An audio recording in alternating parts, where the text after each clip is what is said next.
खादी के कुर्ते और टोपी पहन लेने से कोई महात्मा गांधी नहीं बन जाता है।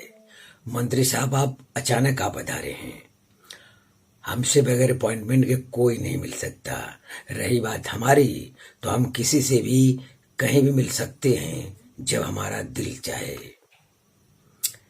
मंत्री साहब, एक बात और ध्यान में रखिए कि ऊंचाई पर बैठने से कौवा कबूतर नहीं बन जाता है। शायद आपने सेंट्रल गवर्नमेंट का वो लेटर नहीं पढ़ा जिसमें खास आर्डर है कि हमारे किसी भी काम में कोई भी दखलंदाजी नहीं कर सकता। Hello friends, good morning. Welcome to our channel target with Lalan Sharma. Today we will discuss about Newton's third law of motion. तो विद्यार्थी, Newton's third law of motion के अंतर्गत आपका बहुत सा मिसकंसेप्ट होगा जिसको हम यहाँ पर दूर करेंगे। जैसे किसी ऑब्जेक्ट पर फोर्स लग रहा है, उसका क्या कारण है? क्या जब हम किसी व्यक्ति को थप्पड़ मारते हैं तो वो भी हमको थप्पड़ मारता है, तो क्या ये एक्शन रिएक्शन है? या एक और एग्जांपल समझ सकते हैं कि पाकिस्तान ने भारत पर अटैक किया तो फिर भारत ने पाकिस्तान पर अटैक किया, क्या ये एक्शन रिएक्शन है? या एक और मिसकंसेप्ट आपके दिमाग में रहता है कि एक एक्शन है, एक दूसरा कोई रिएक्शन है। इस टाइप का भी मिसकंसेप्ट आपके दिमाग में रहता है। एक्शन रिएक्शन फोर्स एक ही ऑब्जेक्ट पर वर्क करता है कि अलग अलग ऑब्जेक्ट पर वर्क करता है। तो इस टाइप से बहुत से कंसेप्ट हैं जो आपके दिमाग में है, मिसकंसेप्ट के रूप में है, उसे हमें दूर करना होगा। तो आइए विद्यार्थी, देखते हैं क्वालिटी ऑफ कंसेप्ट, फिर उससे रिलेटेड कुछ problem. Newton's third law of motion, forces always exist in pair. तो विद्यार्थी, नेचर में जो फोर्स है वो पेयर के रूप में एग्जिस्ट करते हैं। यही Newton's third law of motion है। तो Newton's third law of motion का एक डेफिनेशन ये है, जिसको सरल लैंग्वेज में इसे भी कहा जाता है, for every action there is equal and opposite reaction.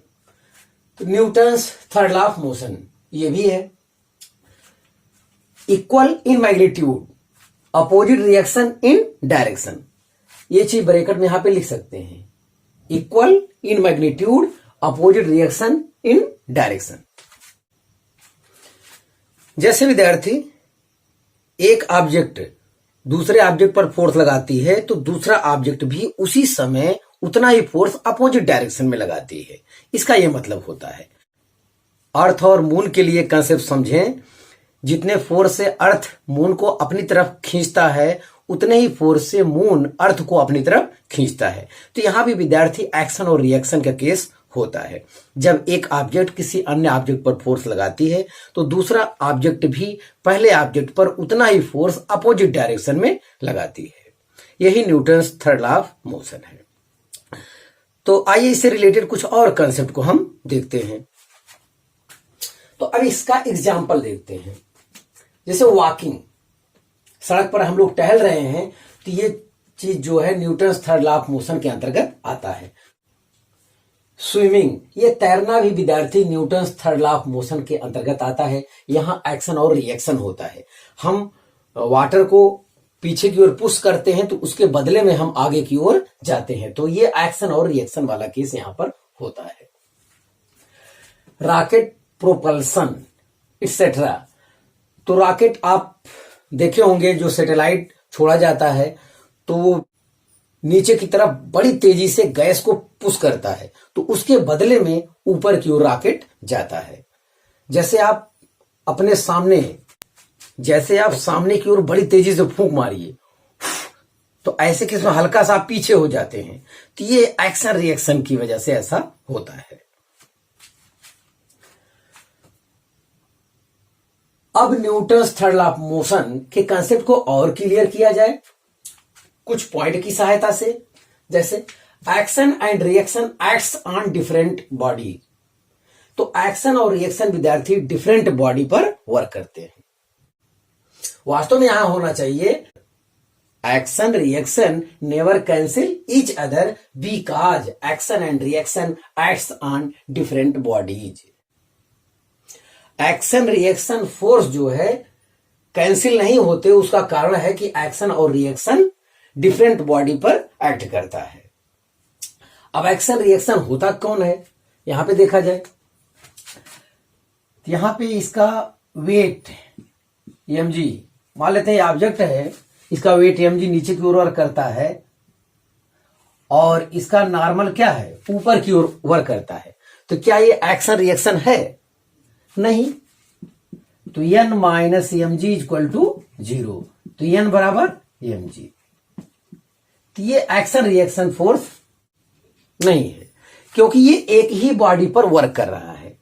Normal भी इसी ऑब्जेक्ट पर वर्क कर रहा है और ग्रेविटेशनल फोर्स mg भी इसी बॉडी पर वर्क कर रहा है। तो एक ही बॉडी पर वर्क कर रहा है, तो जाहिर है कि ये एक्शन रिएक्शन वाला कॉन्सेप्ट नहीं है। ध्यान दें, एक्शन रिएक्शन के लिए डिफरेंट बॉडी का होना आवश्यक है। दूसरा कंसेप्ट क्लियर किया जाए, दे मस्ट एक्ट सिमुल्टेनियसली। तो विद्यार्थी ये भी बहुत जरूरी है, एक्शन रिएक्शन विद्यार्थी ये एक साथ वर्क करना चाहिए, कोई आगे पीछे नहीं। इसका मतलब जो कॉन्सेप्ट हम लोग जानते हैं गाल पर थप्पड़ मारने वाला, एक ने दूसरे को थप्पड़ मारा, दूसरे ने पहले को थप्पड़ मारा, ये जो है Newton third law of motion के कॉन्सेप्ट पर वैलिड नहीं है, क्योंकि इसमें समय लग जाएगा। जब एक व्यक्ति दूसरे को थप्पड़ मारेगा, दूसरा फिर पहले वाले को मारेगा, इसमें टाइम लग जाएगा और ये टाइम नहीं लगना चाहिए। एक्शन रिएक्शन एक साथ वर्क करना चाहिए। तो जहां पर एक्शन रिएक्शन एक साथ वर्क नहीं करता, वो कंसेप्ट जो है Newton third law of motion पर वैलिड नहीं है। ध्यान दिया जाए। एक मिक्स कंसेप्ट और आपके दिमाग में होगा विद्यार्थी कि कौन एक्शन है कौन रिएक्शन, मतलब किसी को एक्शन बोल सकते हैं, किसी को रिएक्शन बोल सकते हैं।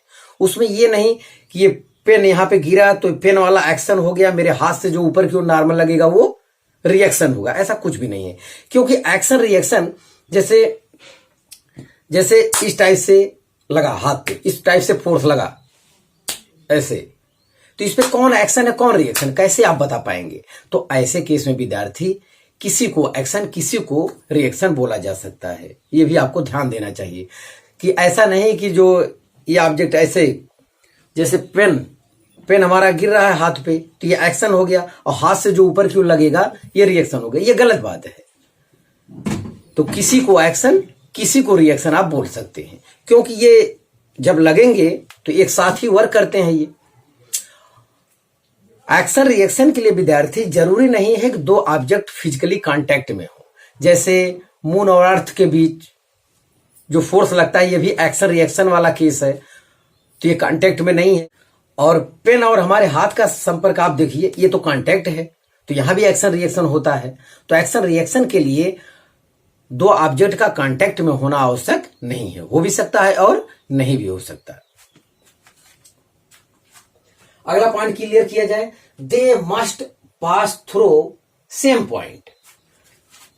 देखिए विद्यार्थी, ये पेन मान लो गिरता है, ये हमारे हाथ पे इस टाइप से गिर रहा है, तो इस पॉइंट पर ये नॉर्मल फोर्स नीचे लगाया होगा और हमारा हाथ, हमारा हथेली जो है ऊपर की ओर फोर्स लगाया होगा। तो जिस पॉइंट पे लगाएगा उसी पॉइंट पे अपोजिट डायरेक्शन में फोर्स लगेगा। तो ये भी ध्यान देना है, they must pass through same point. जिस पॉइंट पर एक्शन होता है उसी पॉइंट पर रिएक्शन होता है, ये चीज ध्यान देना है। अगला पॉइंट देखा जाए, action and reaction have same nature of force. तो ये भी बहुत जरूरी है विद्यार्थी, एक्शन रिएक्शन सेम नेचर के फोर्स होते हैं। जैसे tension force, yes, mg force,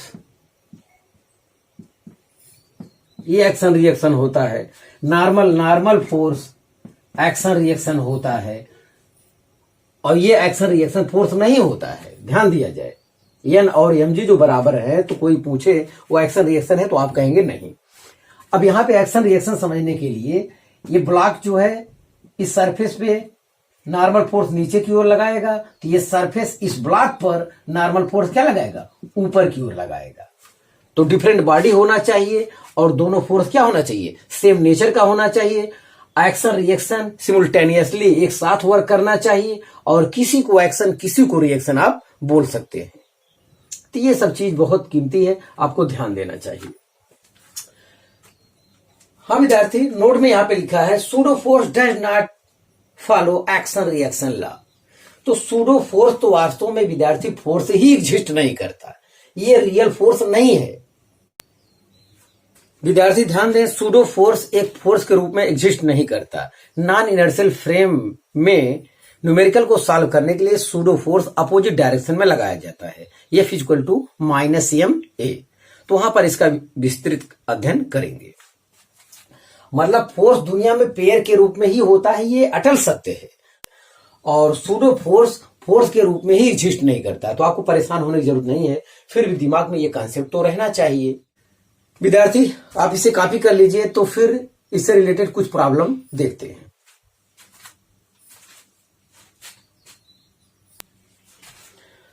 हाँ विद्यार्थी, प्रॉब्लम को देखा जाए तो पहला क्वेश्चन है, a cold soft drink is kept on the balance when the cap is open then the weight. Option A increase, decrease, first increase then decrease, remains same. तो soft drink है विद्यार्थी, वो वेट को बताने वाले किसी machine पर रखा हुआ है। जब उसका कैप ओपन करते हैं तो गैस ऊपर की ओर बड़ी तेजी से निकलता है। जब ऊपर की ओर निकलता है तो उसका रिएक्शन नीचे की ओर होगा। तो ऐसे केस में फर्स्ट टाइम जो है वेट इंक्रीज करेगा और बाद में फिर क्या हो जाएगा, डिक्रीज कर जाएगा। ये चीज आपको ध्यान देना है। इस आधार पर विद्यार्थी ऑप्शन सी क्या है, करेक्ट है। फर्स्ट टाइम इंक्रीज करेगा क्योंकि फर्स्ट टाइम ही गैस तेजी से ऊपर निकलेगा और उसके रिएक्शन में अपोजिट डायरेक्शन में नीचे की ओर फोर्स लगेगा। तो जाहिर है कि फर्स्ट टाइम इंक्रीज करेगा, देन डिक्रीज, बाद में फिर डिक्रीज कर जाएगा। जैसे आपका वेट विद्यार्थी है 50 kg, ऐसा कोई कहता कि गलत बात है, वेट नहीं है ये, आपका मास 50 kg का है। आपका मास जो है 50 kg का है, ये करेक्ट है। आपका वेट 50 kg का नहीं है। अगर वेट की बात करेगा कोई तो वो mg होता है। तो 50 इंटू 10 तो 500 न्यूटन। आपका वेट कितना है, 500 न्यूटन। आपका मास कितना है, 50 kg। तो पोजीशन के चेंज करने से मास नहीं बदलता। क्वेश्चन नंबर सेकेंड देखिए विद्यार्थी, the tension in the spring is. ये स्प्रिंग पर यहां 5 न्यूटन है, यहां 5 न्यूटन का फोर्स लग रहा है। तो स्प्रिंग में जो फोर्स वर्क करेगा वो कौन सा होगा, 0, 2.5, 5 न्यूटन एंड 10 न्यूटन।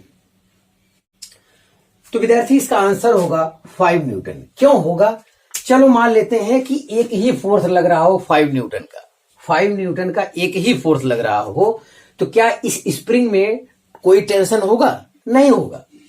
अकेला एक फोर्स 5 न्यूटन लगेगा तो ये लेके जाएगा, तो स्प्रिंग में टेंशन नहीं उत्पन्न होगा। तो स्प्रिंग में टेंशन किसी और 5 न्यूटन के कारण हो रहा है, तो ये ध्यान दिया जाए। अकेले एक फोर्स से इस स्प्रिंग में कोई टेंशन उत्पन्न नहीं होगा, क्योंकि एक ही फोर्स लगेगा तो लेके चला जाएगा ये। तो अकेले इस फोर्स के कारण या अकेले इस फोर्स के कारण स्प्रिंग में टेंशन नहीं उत्पन्न होता है। तो एक फोर्स है तो कोई दूसरा है, तब जाके उतना टेंशन फोर्स उत्पन्न होगा। तो इस न्यूमेरिकल पर ध्यान दें। तो टेंशन हो रहा है किसी 5 न्यूटन के कारण हो रहा है। तो विद्यार्थी आप इसे कॉपी कर लीजिए, तो फिर एक क्वेश्चन और हम देते हैं।